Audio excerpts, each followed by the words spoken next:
Welcome to the Creative Plan Podcast Network. Join us as we share our favorite RPGs, one-shot games, tabletop games, reviews of items, and convention panels, and other exciting things that we run into from time to time. Sit back and enjoy the show.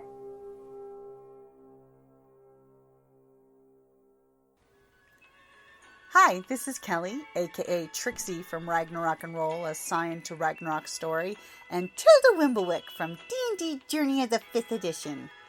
First off, I would just like to say thank you to everyone for listening to our varied adventures, as well as for rating us on iTunes and RPGpodcast.com. If you haven't rated us yet, we would greatly appreciate it if you could. And if you're looking for more ways to support our efforts, we are now on Patreon, a great site where you can help us continue making more podcasts, as well as some special surprises for our patrons. If you can, please look us up at www.patreon.com/cppn. Every little bit helps. And again, thank you for listening. So how's everybody doing this morning? Good. Great. Good. We're happy to see all of you. We had no idea how many people would show up willingly for the first panel of first day. Seems we convinced you guys. That's good. Deliver enough. Okay. So how many of you, this is the first convention you've been to ever? Oh, I love it. Convention newbies. Congratulations on coming. We will talk about what kind of things you can do and all the fun things at convention. So you guys can have the most possible fun here. Conventions are a fun beast. Yes. It's a love-hate relationship, depending on what you're doing. Okay. So my name is Deena. I am one of the owners of the WWWCX Steampunk convention. I've been coming to this convention for almost 10 years. I've been coming since the second one. This one introduced me to Steampunk. I didn't even know what it was until I met him. My very first convention ever was actually WWWC. So it was very interesting having been at Old Tucson, that being my first convention. And then when you do a hotel convention, you're like, Old Tucson's way more fun. But we're going to have an awesome time, I assure you. I am Jason. I am the co-owner with Deena of the WWW Steampunk convention, and I love your outfit.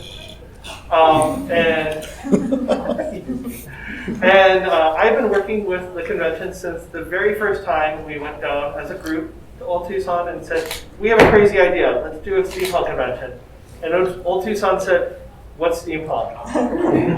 So we were all dressed in steampunk gear, and we had a wonderful time. We played them at Abney Park on their little VCR thing, and they're like, oh, that's cool. And then we had some steampunk guns, and Pete, the guy who was running the park at the time, said, oh, you guns, let me see. And we started talking guns. And then they took us on a tour of the park. It was pretty empty. We walked down Main Street in our steampunk gear, and he's showing us around, this is here, and then the wind comes and blows down the street, and a big ball of dust comes at us, and we all just go, with their goggles, and he just laughed. He's like, you guys will fit in right here.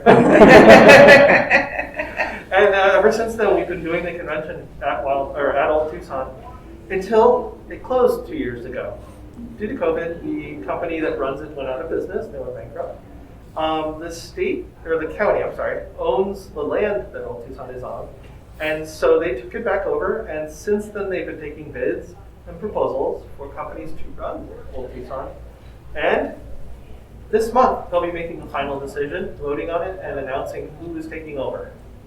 So we will be able to talk about what we're doing next year at Old Tucson with any luck. So we're excited about that. But in the meantime, we're so excited that we can have WWWCon again. We have vaccinations, we have all the things that we can do to make it as safe as possible. I know we carded everybody when you came in, and I will say with a certain amount of joy and sadness on some level too, is that we already have encountered people who did not pass their COVID test. And we have, because of those policies, prevented people from coming to con who would have been a risk for infection. So as not fun as those policies might be, they're actively working and keeping people a little bit healthier. So, I mean, that's all we can do, and that's the reason we're actually feeling comfortable doing this convention now. We've only skipped doing a convention 2 years. This, I think, was the second year of the con. Yeah. Because after doing the first one, they're like, oh my God, this is an incredibly difficult thing to do. And then the next year, we're like, oh, you know, looking back, it wasn't that bad. Let's just do it again. And we've been doing it continuously until 2020. 3 days after the convention, Tucson closed down, Arizona closed down, and we are so lucky because if we had had the convention 1 week later, it would have been canceled. So we were really happy about that. Yeah. So, on to now. You're all here for a convention. Let's talk about that. Yeah. So with enjoying conventions, and this is going to be more of a give and take panel, so questions. We're just going to be talking about our experiences with conventions and how we've been able to navigate those conventions, what it's like to go to a convention for the first time, because we do have some first timers in here.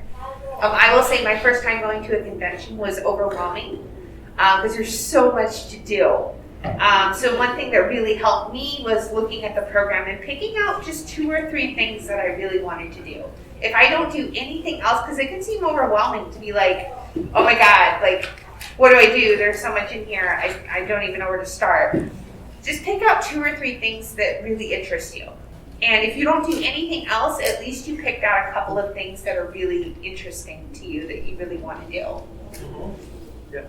I have the other problems. I actually made the program, so I know what's in it. And I will say I've been doing conventions since I was a little kid, so I don't have that like, oh, I remember my first con. I don't, honestly. I've been doing them for too long now. But I will say that even though that is the case, when we go to a convention, we do look through the program guide and say, this sounds good and this sounds good. And I think from my perspective, prioritizing. There's always going to be more than one thing happening at a time. Pick the thing that's most interesting, and sometimes pick a backup thing.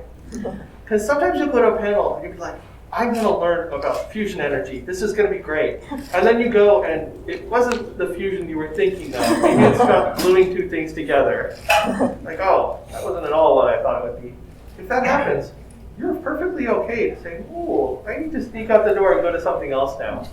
Totally do that. You're not going to offend the presenter. I mean, we see that you're leaving the room, but you're fine. Don't worry about that. This is about you and your enjoyment of the convention. If you're not enjoying what you're at, you can leave. That's okay. I mean, not right now. And that goes back to panel etiquette. So it's really important when you're in a panel to be respectful. There can be crosstalk, and it can be like super tempting to like lean over to the person next to you and say, oh, what they just taught, that's really cool, I want to do that. But it's also really important to be respectful of the presenter and not crosstalk during a panel. Maybe take notes. Like, I don't want to, like, sometimes during panels I take notes because I don't want to lose what I just heard.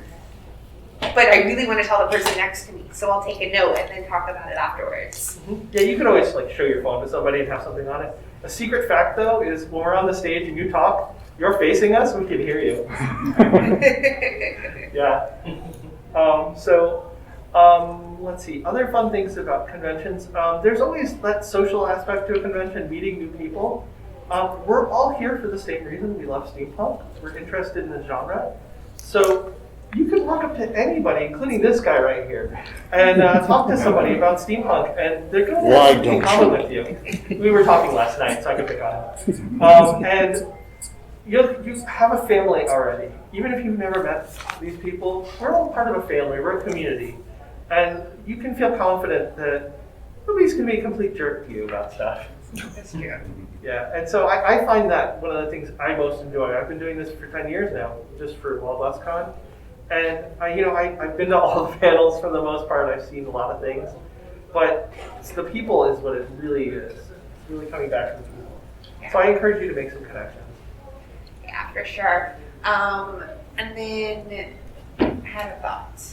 And I lost it. Senior moment. Yes. Okay. And then a house So, line. people who have never been to a convention before, what convinced you to come to Wild West Con as your first con?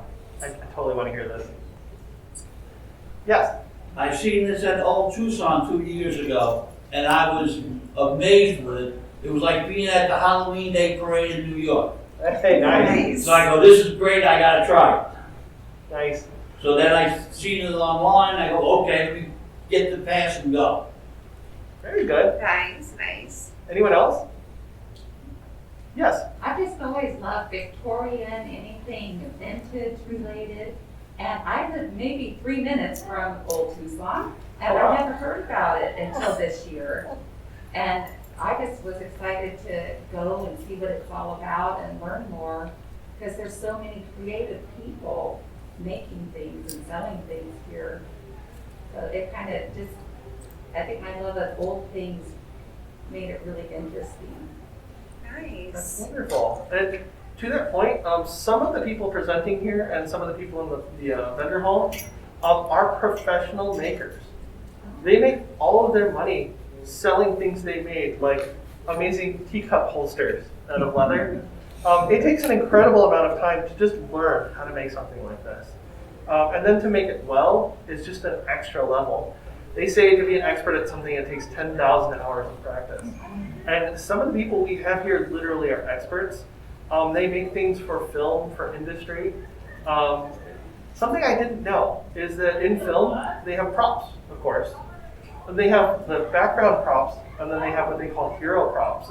The background props are things that you'll laser cut, you'll make out of Warbla, you'll make out of, just generic materials and plastics and things like that, because carrying a sword around for 12 hours is great for the first half hour, but it's metal and it sucks and it's heavy.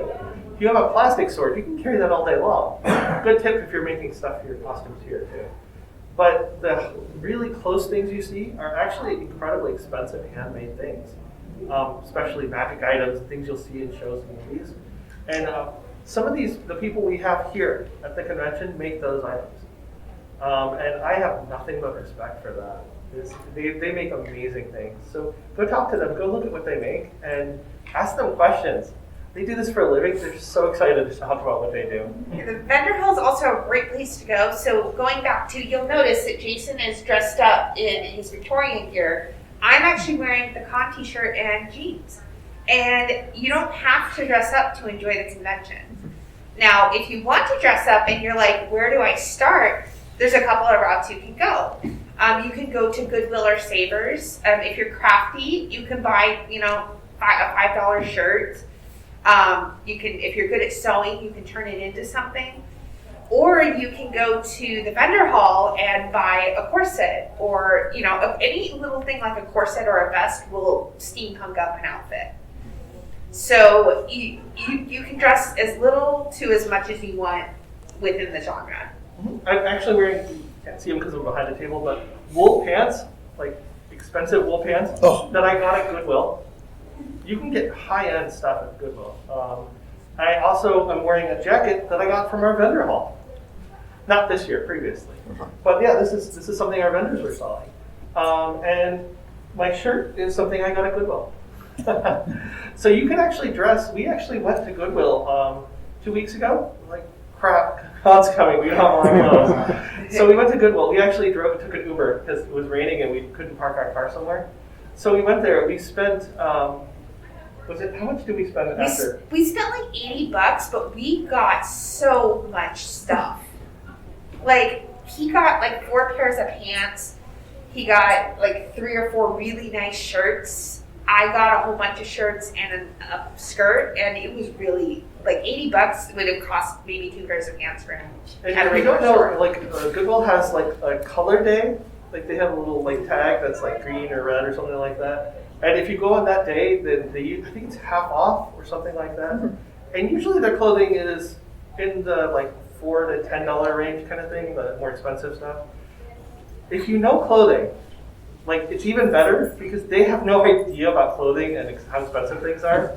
Like they mark these pants less than they mark other pants, and these are wool, expensive ass pants. So like if you know your stuff, you can actually do pretty well with that. And then I bought some shirts on Amazon and things like that. And you can get a much better deal at Amazon than if you went to Kohl's. Yeah, well, watch out for steampunk tax though. Yes. If you buy something that is labeled steampunk, they're gonna charge you more just because it's steampunk. So try to avoid things that are labeled steampunk. Yep. Back to convention stuff, though? Anything particular you want to talk about? So people who have been to conventions before, what's some advice you give somebody for going to their first convention you learned? Whoops. Yes? Make sure you hydrate. Oh, yes, that's a good one. I am perpetually dehydrated. I've actually had real dehydration before, and I'm thirsty all the time, and I always forget to drink water.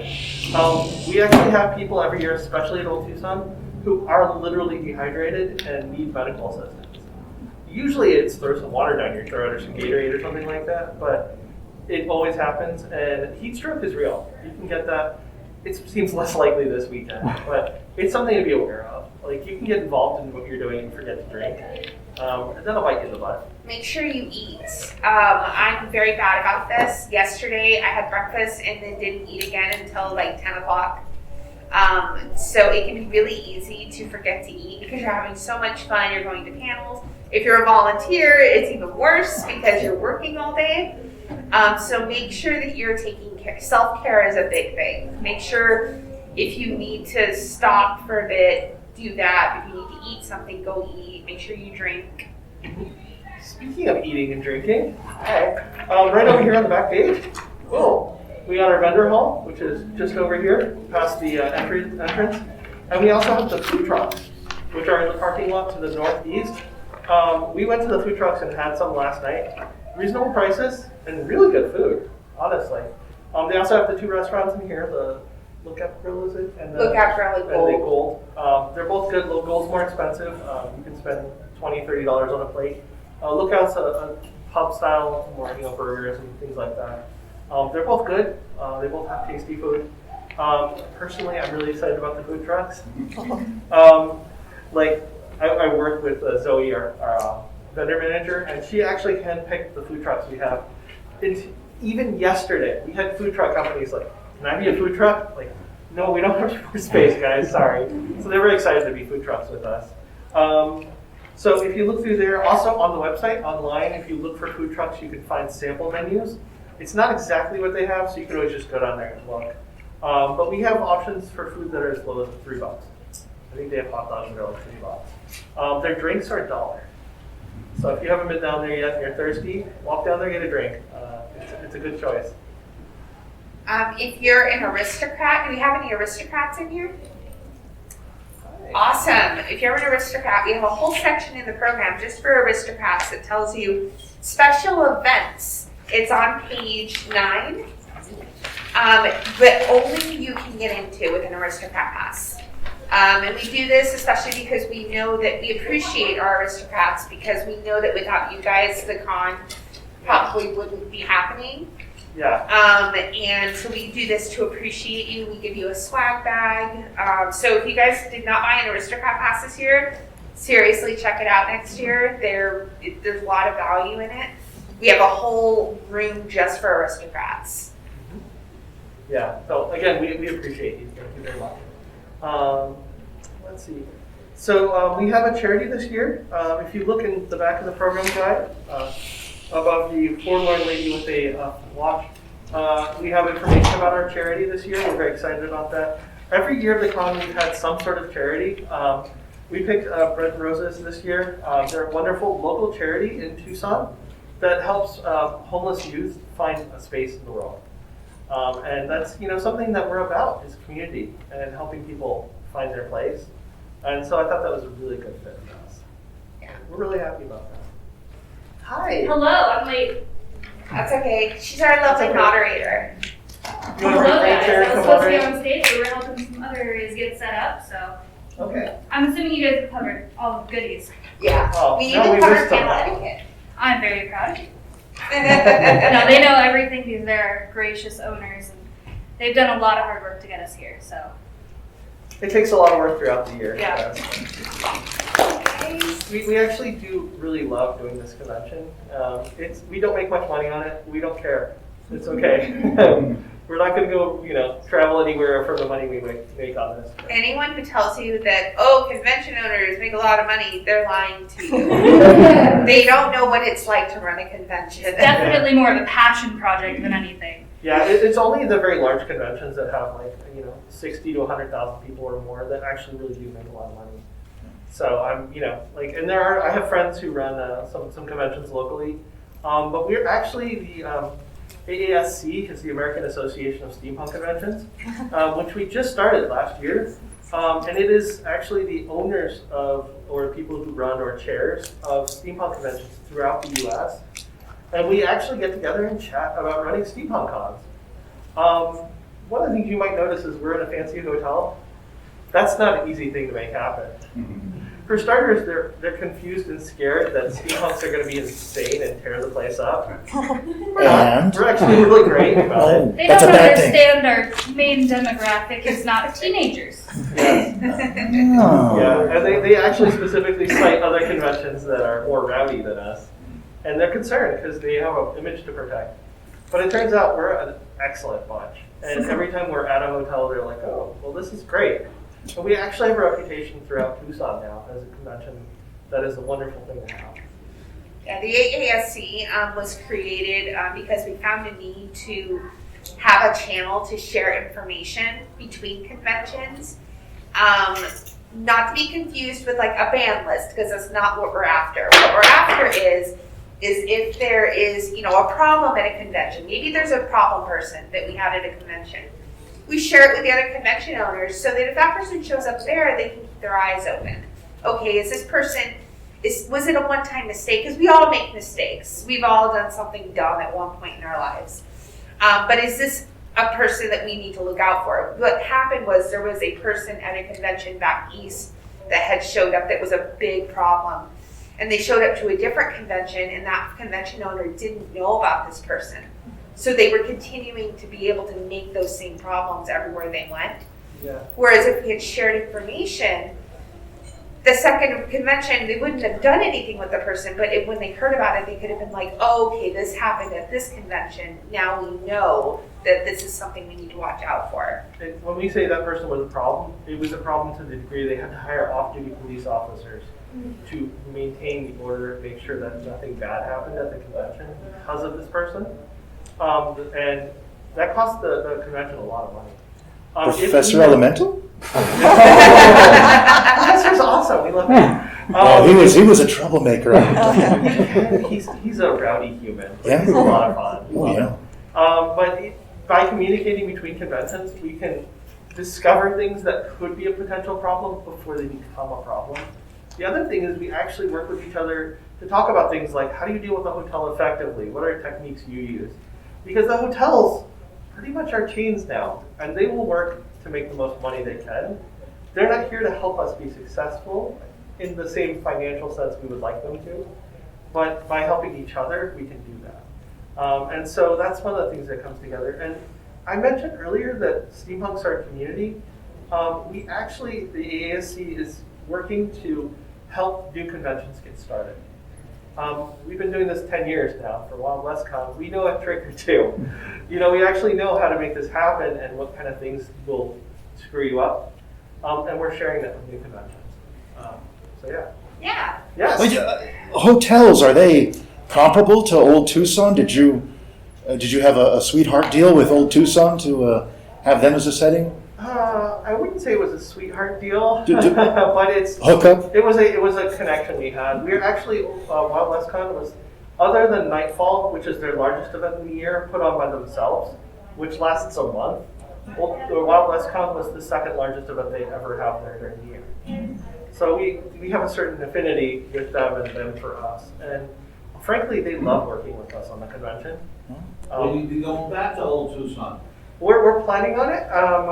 I had mentioned earlier that the committee that's deciding which company to allow to own the park is making a decision this month. So there should be some news forthcoming quickly. And what we can tell you is there is an organization in Pima County called Visit Tucson that handles all the tourism, and they are pulling for us to go back to Old Tucson next year. Because when I seen you 2 years ago, I thought it was great. Yeah. And when Old Tucson closed down, I was disappointed because I used to go there like every other week. Nice. Because I had the wagon wheel pass and gave me something to do. Yeah. And that's it. I was depressed that it closed down. It was great. They're going to tear it up and make housing out of it. No, they're definitely not going to do that. Similar desert housing. I will say, we've been spying on the park. I found a video of people took of drones flying over the park, and they've already made a lot of changes. They've redone the parking lot. Yeah. So good. Solar potholes. They've taken out in the center of town. They had construction containers, like from trains, that they had made into some buildings that were janky. They took all that out, and from what I understand, there's a lot of plans in the proposal for what they can do to make the park better and improve it much more than it has been in the past. One of the things that's really been strangling Old Tucson is they haven't had a lot of investment into the property, and that is about to change. So that's going to be exciting. So Because you're going to become a movie company? So I have a question for all of you guys. Yes. Who here is an aristocrat? Raise hands. Who's what? I can't. Aristocrats. Have we downloaded our special aristocrat-only app Oh. yet to program your convention? Yeah. Perfect. I'm If you- technologically challenged, so I can't do it. It's very easy. Well, ask Sue about it if you haven't already. So that's an aristocrat perk we did this year. This fine lady has set that up. Yep. Now, a question for the rest of you guys. Do you have 1 to 2 things you are attending today that you know about? So we've got a lot of people who planned their days out already. What about you guys? Look, Yeah. they're owners this year, and they're actually enjoying the convention. I think that's one of the most important things of enjoying the convention, right? Yeah. Is your volunteers and your staff and everybody plans ahead and has a great time. Yeah. Yeah, we're actually going to panels today. We're teaching a panel later. Well, I am on absinthe. So, is anyone signed up for absinthe today or tomorrow? A lot of Nice, my people. we hope you aren't disappointed. We had a little snafu with the hotel. We had to move it to our room. It's a large room. Hey, what are you doing? Yeah. So we're going to do it in our room. We have an incredible selection of absinthes that are amazing. And so if you have any questions, we can answer those. But we will have individual portions of 6 different absinthes. So that's sold out. They are sold out. Yeah. Unfortunately, absinthe is sold out. Tipsy tea is also sold out if you missed that one. We do have quite a few workshops that are still available for purchase. If you wanted to check your online or your pamphlets there, they're available at guest services. If you see something workshop-wise that you are like, oh, it's sold out, show up the day of because people might cancel and things might be available day of. This is a Q&A portion, so let's get all your questions out. Yes? So last night we went to the canyon room to look at the games and the host didn't show up. It wasn't the host. The hotel did not unlock our door for us, and there was massive miscommunications there. Okay, that's not what get service. First night. Yeah. So is there anyone else that's not here? Anything that's canceled that we need to know? Nothing's canceled. Thursday night was just a little bit rocky for us all. The Thursday night events, the Sonoran Rooftop was definitely a success. Our gaming department, everybody is here, everybody is set up. There's actually a,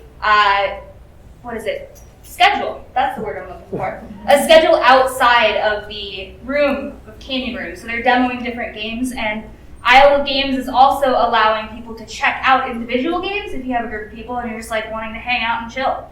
So it's definitely a new feature here because we're in a hotel setting with nice tables and air conditioning. We can offer a gaming room. At Old Tucson, sometimes things are a little dusty and windy and things might get a little lost. So we can't quite do that there. And we do have the ability from the canyon room where the gaming is, if you want to, you can walk outside. There's a terrace right outside there with some nice chairs, tables and chairs. And you can play games outside. It's a lovely day out today. There's no reason not to, I suppose. They did ask anything, just make sure it doesn't blow away, Yeah. But our game hosts are quite gracious. Last night was a little snafu. They didn't unlock our doors, and now we know a secret of how to get in anywhere. So that problem is now solved. Yes. Any other questions about the convention or anything like Yes? The short story lady, Deena, what is she dressed like? How can I identify her? He's looking for Kristen. Ah, yes. I keep saying Deena. So Where are you? her name is Kristen. Today she will be primarily located, you can find her at her color event in Trails End, but she is about this tall. She is toting around a little 4-year-old in a colorful rainbow skirt. Kristen herself is wearing a lovely purple dress today. So usually she's toting around her little red wagon. Purple and rainbow. Purple and rainbow. No, she's primarily found around the gaming room area right now. Last I checked, she was saving her decorations from the wind. So. Oh, yes. You had a question. So how does somebody get involved in volunteering to help a con? That's a great question. So Let's start with we love our volunteers very much. So there are a couple of ways to get involved. Now, if it's before the convention, you would just visit, for our convention, you'd visit wildwestcon.com and then go to the Get Involved tab, and you can apply to be a volunteer. Now, and that includes if you want to be a panelist. So if you have something you want to teach, you would also go there to apply to be a panelist. And I'm going to hand deliver you a director card, which also has a QR code with a direct Get Involved link on it. But if you go to wildwestcon.com/get involved, you'll get to that page as well. And then for if you're on site, let's say you're on site and you're like, you know what, I really want to help. I want to help out this weekend. You would go behind the lobby to where you did registration. Suzanne is at one of the tables, and you just let her know, hey, Suzanne, I want to help. What can I do? And Suzanne will give you a job. She'll say, you know, oh, we need help in the merch area, or we need help in guest services. And she can get you involved. So, do we have any first-time convention? I'm curious if they've already asked. Anyone, this is their first Steampunk convention? No way. Okay, first convention. No, okay, all right. So she went full aristocrat to get the full experience. Yes. So I have a question for anyone who's a returning attendee. Do you have any advice? What is your advice to enjoying the convention? Don't be shy now. I'm gonna pick someone out. You look like Be in two places at one time. Don't be in two places at one time. No, be there. That's the only way to see it all, is to be two people. What we like to say is try not to overpromise and underdeliver, right? What about you? You've been to plenty of conventions. I would say talk to your friends beforehand and try to run into each other during the con. That way it adds to the fun, plan dinners, plan meals. Yeah. Again, going back to make sure you eat and drink. Exactly. Yes, definitely. And try something new. Yes. This is good. I would also say make sure you take time for rest and make time for play. Meet new people, but also get some sleep too. know your boundaries and your limits. I'm the person that used to not have boundaries, and last night we were hanging out with a couple of friends, and I was finally you know what, I have to go to sleep. I need rest. So know your limits, and don't be afraid to stand up for your limits if you need to. One thing for panel etiquette, I don't know if you covered, it's okay to be late. Just don't make a scene. You can walk in and out and in and out. That's perfectly okay. We've just had, people that roll in and, hello! Don't do that. Yeah, don't be disruptive. It's not fun. But you certainly should. So I have a question. How many of you have seen people with ribbons on their badges? I'm naked. Don't look at mine. I know, right? So who knows what those are? Yeah? You know what the ribbons are. Yeah. Anybody in the room got ribbons for me? She's naked. So those of you who are new to conventions, ribbons it's just a really fun thing. They have sayings on them. This one is, I aim to misbehave from Firefly. So there's a lot of people will have ribbons. It's a way some of them use it for marketing for conventions. Some of them use it as a fun thing where they put funny sayings on it. Some of them are inside jokes. Yeah, some of them are inside jokes, and they just attach to the bottom of your badge, and you'll see people with long strings of ribbons. Some of them you have to run into a cactus to get. Don't do that. Oh, yeah. They're making fun of me. Okay.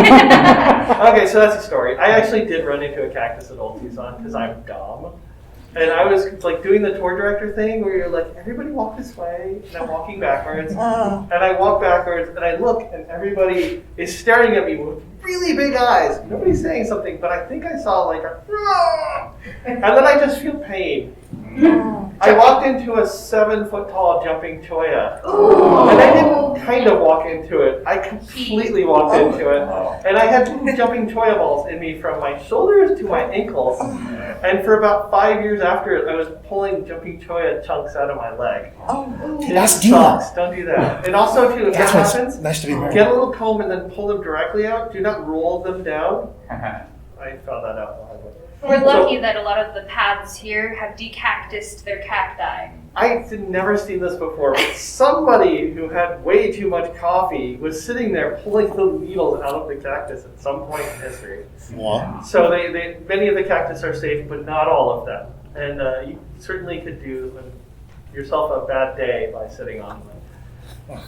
So that's a thought. But on the ribbons, there are sometimes you'll see people with very long ribbons. At this con, it's fun, and in the past we have done some contests where you can have very long ribbons and compare them, and whoever has the most wins something. We're not doing that this year, in part because we kind of cheated and made our own ribbons. People have so much fun with the ribbons, we bought a machine that makes them. So her and I are sitting at home like dummies, printing ribbons out of our machine. Yeah, ribbon. We got a little hot wire cutter, and yeah, so we make our own ribbons for the con. So every director at the con gets their own ribbons. So whatever fun thing somebody wants to say, they can hand out to you. How do you get the ribbon? What do you have to do? That's a secret. Is that at New Orleans? I've been hearing things. Once I acquire my ribbons, if I find, so I have my own ribbons this year. If I find someone who looks absolutely, frustratingly, exhausted and exasperated, they might get a quaint ribbon. So yes, and I made fun ones that say Cthulhu Hugs and Rainbow. And we actually have to go get our ribbons as soon as we're done with this panel. But if you find somebody, you can certainly say, "Oh, I'm looking for this ribbon. Do you know where to get that?" And you can get the specific ribbons you want. It's kind of like an for many of iceberg. our ribbons, because we had to print them ourselves, there's a limited quantity, so you have to find them before they're gone. And it's just part of the fun. There are several conventions that do nothing with ribbons whatsoever. Which is odd. Which is odd. Yeah, but we actually have seen people who have like 15 feet worth of ribbons. And So- they loop it over their shoulder a bunch of times and make a scarf out of it. If you guys want to take that as a challenge, look at all of your competitors in this room. See who can get the longest ribbon. Yes. I have a question and a challenge. So, who can identify the different types of programming we have this year? Anyone? Someone name, what are we in right now? Okay. Does anyone know what else we have? Workshops. Workshops, Events. exhibitionists, so vendors, events. Yep. What else? Tea dueling. Tea dueling. So we've got something with tea, we've got something with vehicles and panels and workshops. Let's keep it easy. Let's name 4. Entertainment. Go watch something. Panel. Well, I guess you checked that one off your list already. Workshop. You don't have to sit through a workshop, but ask someone as they're leaving, what did you make? And for tea, well, you gotta watch the teapot racing or teapot dueling. So make it a challenge for yourself. One of the best ways to experience a convention is just to seek out these new experiences and observe. So ask someone about a workshop they attended. Maybe you'll see, we have a couple of duplicates. Try to see something with tea. You'll never know what you find. And it's the first day, so this is the best day to explore because your plan and your itinerary might completely change by the end of the night. No. He's hugging it like it's his baby. And another way to enjoy conventions that's a fun one that people like to do are after parties. So you'll find often that people will host little parties in their rooms after the day is over. After a long day, people kick back and have drinks. Obviously with COVID, that's going to change things a little bit, but people are still going to have like little parties in their rooms. So don't be afraid to walk around the property and explore and wander into a party. People aren't going to say, if the door's open, they're not going to say, "Oh, get out of here, we don't want you here." Yeah. Yes. Speaking of after hours, isn't there something special happening Saturday night? So There is, yeah. So we're having our Steampunk Gala. who's got a ticket? Ticket? Ooh, more than half the room. We still have tickets available, but hurry, they're going to Limited. sell out really fast. but we're gonna have entertainment. We're gonna have music. We have a dance floor. So Live performers. Yep. So wear your best and come out. Make sure you get your ticket. Do you know what's happening tonight? Tipsy Does tea. anyone know? Tipsy tea. So there's Tipsy Tea, but we also have nighttime events happening right here on this very stage. The first thing, so we do have panels for you. It is limited for the nighttime just because I did not want to compete with absinthe and drunk tea, Tipsy Tea. Who would want to do that, right? But there is nighttime events as well, and our gaming rooms are open until 10 p.m. Tonight and tomorrow night. They're open until 7 p.m. on Sunday. And they've been talked to. Don't worry, guys. I got you. Well, our food trucks will be open until 8:30 tonight, and Saturday night as well. So you can go have some dinner, even a late dinner. We actually went and ate pizza right before they closed last night. Their pizza's really good. It's a brick oven. They make your pizza in a brick oven, and it's great. And it's like $12 for a pizza, like a 12-inch pan pizza. Yeah, it's really good. Regular pizza. Okay, that's good. So we've got about 5 minutes left. Now I want you to really make them squirm. Give us your worst questions. Give us the bad. We've talked about the positive. Do you have any questions that are in the negative? Yes. I just have a question. Yeah. I noticed in my bag I had a card for a free item from the merchant store. Yes. At the vendor hall, no one knew what that was. Oh, so that's only for our merchandise booth outside the vendor hall. So it's directly in front of the merchandise hall in that covered area. You'll find a V-shaped table, and we have a big price list that says WWWCX merchandise. That's the table you want. In the program guide, right here, we say merchandise booth. You can see where that is. That's the one we're talking about. Okay, thank you. Great question. Yeah. But use it quickly because all the good merch is going to go really fast. Because we've got Cthulhu on it this year. Yeah, and we actually order the merchandise ourselves, so I made the logo that goes onto it, and so I hope you enjoy it. It takes a lot of time, but it's a lot of fun too. All right. What is the one thing that you think they cannot miss? One thing only for each of you? Okay. One thing only? Clock's ticking? Well, I'm going to say, because, it's already sold out, but I love the absinthe tasting. I put that together myself. I ordered bottles. I have friends coming to present. It's going to be great. For me, it's Tipsy Tea. I know it's sold out, but it's really fun. Okay. So anything to do with tea dueling. Tea dueling, that's the correct answer. So we're going for free events now that are not sold out. Okay, One tea dueling. thing. Tea dueling. Tea dueling, and Jason? The gala. We put a lot of work into that. That's a paid event, darling. Okay, fine. I'm testing them now. What do you think? Oh, geez. What do you like? What do I like? Yeah, what do you like, Mr. Jason? I like socializing. I like meeting people. Oh, I got one. Okay, so how many of you put a lot of work into your costume and are proud of them? I know you have. If somebody walks up to you in that costume and says, I think you did an amazing job on your costume, it's beautiful. Is that a compliment you're going to accept? If you see somebody who did a lot of hard work on their costume, tell them. It's okay. If you say, I love that thing you did, or I love this thing you have on your costume, let them know. People appreciate that, and it is an amazing way to start a conversation with strangers. I encourage you to do So that. to translate, you could also join the costume contest. Yes. Yes, costume contest. Which you should do. There's, I believe, man, women, and child categories this year. Perfect. Well, I think we have a couple minutes left, but does anyone have any other questions? Please don't be shy. This is what we're here for, guys. So we know everything. What's going on Sunday at 2 o'clock? That's what I need to know about you. Enjoy the convention. Feel free to stop us if you have any questions. We're here to chat. We're going to be socializing, roaming around. So. Yep. Yes, my dear. Are your ribbons going to be at the merch? No. We don't have any ribbons at the merch booth. They're going to be on our person. And nobody I know of ever charges for ribbons. No, they're not. Always Oh, gifts No, to you. I wasn't asking, so we just got to do a costume. Yes. Yes, you have to find people who have them. Shake me down for A secret trick is her badge right there that says director. All directors get ribbons to give out, but they don't necessarily get a lot of them. And many managers do too. And I know what fake exasperation looks like. All right, you guys, go enjoy. Thank you.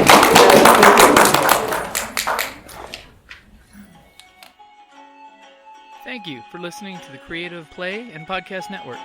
And feel free to enjoy our other shows, such as D&D Journey of the 5th Edition and Scion Ragnarok and Roll, a Scion Hero to Ragnarok story. Thank you for listening.